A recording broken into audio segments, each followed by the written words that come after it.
ఇప్పుడు హీరోలు ఒట్టి బుడ్డర ఖానులు, వాల్యూ లేని వజ్రాలు మన జాతి రత్నాలు. ఈ చుట్టుపదూర్లు లేరే ఇట్లాంటోళ్ళు, వీళ్ళైనా పుట్టాలంటే ఇంకో 100 ఏళ్ళు.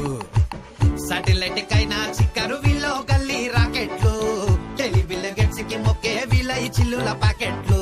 సుతా పూసలు సుంటే మాటలు తిండికి తిమ్మ రాజులు, పట్టేలేవరు లేస్తే అగరు పనికి పోతారా.